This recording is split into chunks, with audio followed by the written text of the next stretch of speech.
11 en un terreno de su elección. El grupo parecía nervioso al avanzar por la senda.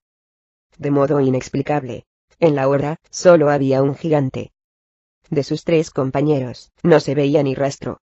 Oculto en la copa de un árbol, a escasa altura de la cabeza del gigante, Drizzt Do'Urden advirtió la extrema precaución con que avanzaban sus enemigos, precaución que obligaría a sus compañeros a obrar con mayor precisión todavía.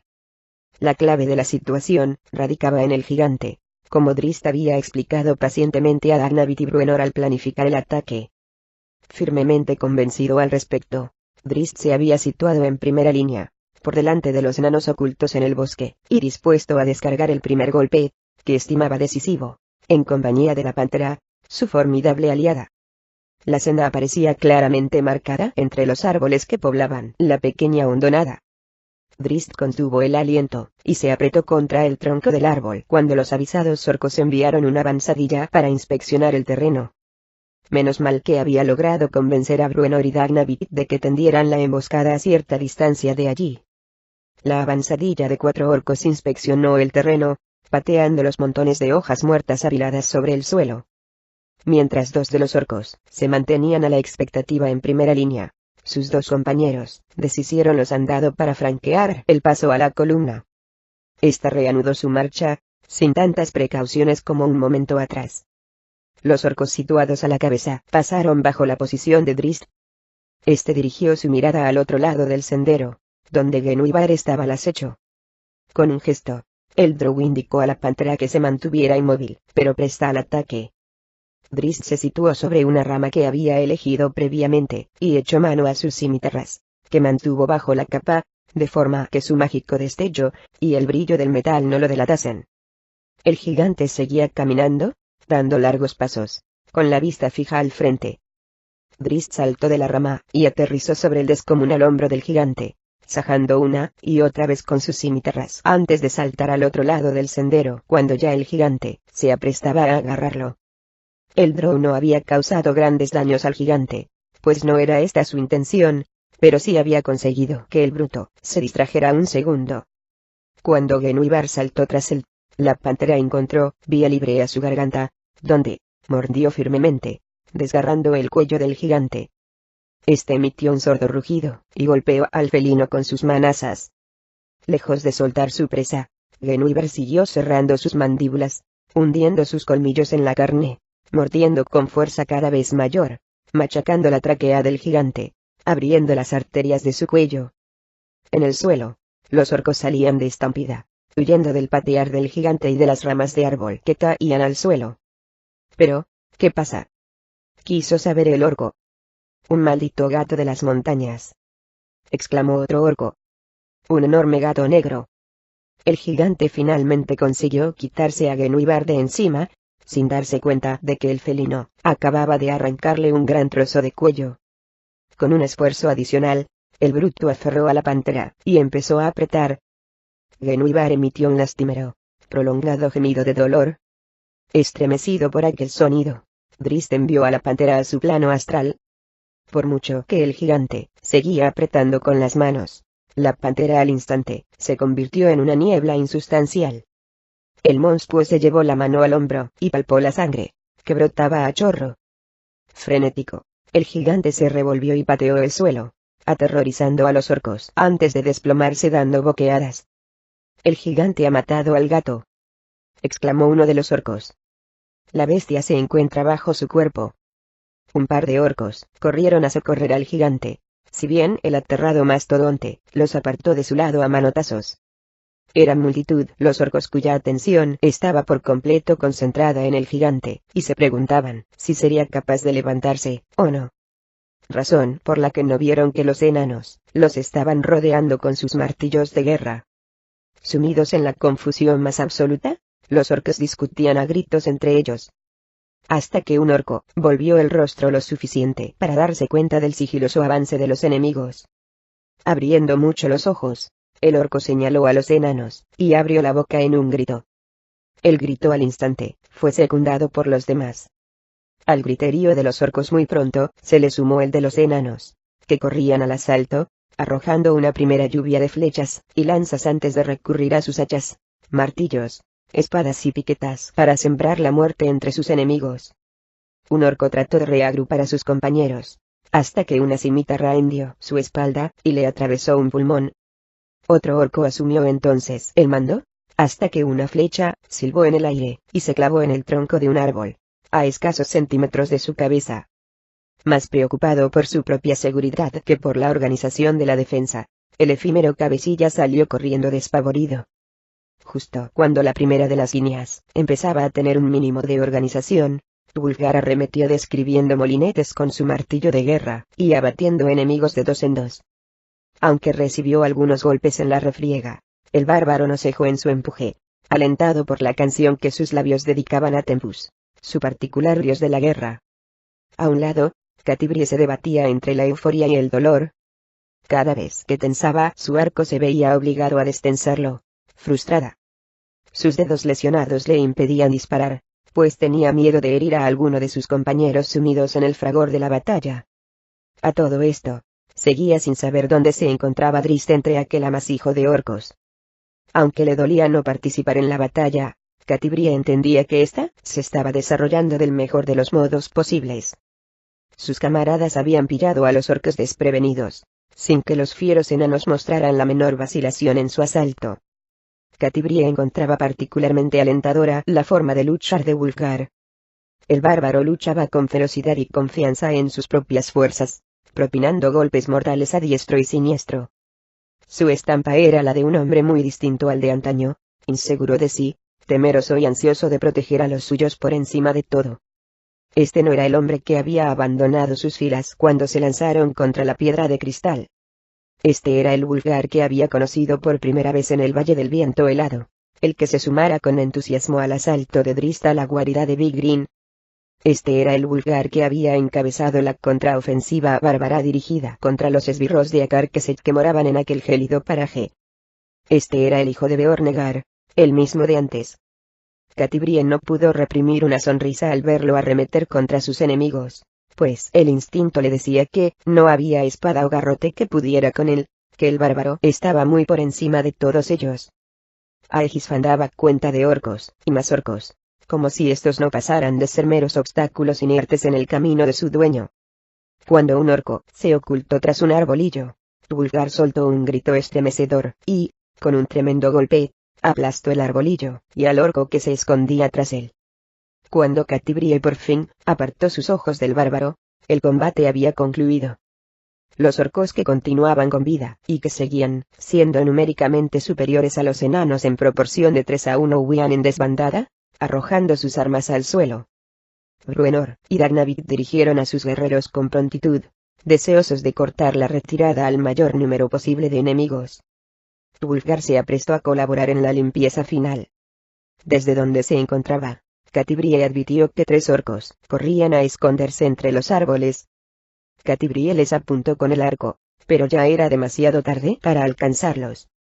Las sombras de los orcos empezaron a perderse en la mágica oscuridad del bosque, si bien los gritos que poco después resonaron la convencieron de que Drizzt estaba allí, cortando la retirada de los 3 enemigos. Un orco salió corriendo de repente de la espesura, y se dirigió hacia donde ella se encontraba. Catibrie echó mano a Taulmaril para defenderse. No obstante, el orco cayó derribado por una forma que de pronto apareció a sus pies. Catibrie meneó la cabeza con incredulidad al advertir que se trataba de Regis, que acababa de ponerse en pie en el lugar donde estaba oculto. El mediano se lanzó contra el orco y golpeó una y otra vez con su maza, antes de hacerse a un lado para no verse manchado por la sangre de su rival, que brotaba a chorros. Al advertir la presencia de Catibrie, Regis se limitó a encogerse de hombros antes de volver a acuclillarse entre los arbustos y confundirse con el paisaje. Catibrie miró a su alrededor, se encajó el arco a la espalda e insertó la flecha en su carcaj mágico y siempre lleno. Tan brutal como efímera, la lucha había concluido. En todo Faerun no existía raza más combativa que la de los enanos, y entre los enanos no había grupo cuya combatividad pudiera rivalizar con la del clan Batleamer, en especial con los miembros de ese clan que habían sobrevivido a las penalidades del Valle del Viento Helado. Buena muestra de este espíritu era el hecho de que, tiempo a concluida la batalla, bastante después de que los enanos se hubieran reagrupado, Muchos de ellos advirtieron por primera vez que habían sido heridos. Algunas de esas heridas eran profundas y serias. Al menos 2 habrían resultado fatales, si entre la partida no se hubieran encontrado un par de clérigos, que administraron los adecuados cuidados, cánticos y encantamientos de curación. Entre los heridos se contaba Wulfgar, el bárbaro tan fiero como orgulloso, herido en varias partes de su cuerpo por las armas de los orcos. Wulfgar apenas emitió un ligero gruñido de queja cuando un enano limpió uno de sus cortes con una solución que escocía mucho. ¿Te encuentras mejor?, preguntó Catti-brie al bárbaro, que aguardaba estoicamente sentado sobre una piedra a que le llegara el turno de ser atendido por aquellos clérigos agobiados de trabajo. Me han dado unas cuantas veces, respondió él con tono neutro. Aunque ninguna de estas heridas me duele tanto como el tajo que Bruenor me propinó cuando nos encontramos por primera vez. Wulfgar esbozó una amplia sonrisa al decirlo, y Catti-brie pensó que nunca en la vida había visto una sonrisa como aquella. Drizzt se unió a ellos en aquel instante, frotándose una mano dolorida. Me he lastimado al golpear contra la empuñadura del arma de un orco, explicó, agitando la mano en el aire. ¿Dónde está Regis?, preguntó Catti-brie. Con un gesto del mentón, el drow señaló el lugar donde el aludido había pillado a un orco por sorpresa. Después de una batalla, Regis nunca deja de registrar los cadáveres de los enemigos, explicó Drizzt. Según dice, ahí está la gracia. Mientras seguían conversando, una cercana discusión a gritos llamó su atención. Bruenor y Darnavik, repuso Catti-brie. Y adivino por qué se pelean. Drizzt y ella se levantaron para marcharse. Como quiera que Wulfgar siguiera inmóvil, ambos se volvieron para preguntarle si estaba bien, pero, con un gesto de su mano, el bárbaro les indicó que no se preocuparan. Esa herida es más dolorosa de lo que Wulfgar da a entender, señaló Catti-brie a Drizzt. Harían falta más de 100 heridas como esa para acabar con él, repuso Drizzt. Cuando llegaron junto a sus compañeros, resultó que el motivo de la discusión era el intuido por Catti-brie. Volveremos a Mithril cuando yo lo ordene, rugió Bruenor, clavando su dedo índice en el pecho de Darnavik. Tenemos heridos, recordó Darnavik, decidido contra viento y marea a proteger la integridad física de su temerario señor. Bruenor se volvió hacia Drizzt. ¿Y tú qué opinas?, preguntó. Yo propongo que sigamos avanzando de una ciudad a otra hasta llegar a Sayos. No tiene sentido que dejemos escapar así a nuestros enemigos. Los orcos han sido muertos o puestos en desbandada, apuntó Darnavik. Y no queda uno solo de sus aliados gigantes. Drizzt no estaba tan seguro.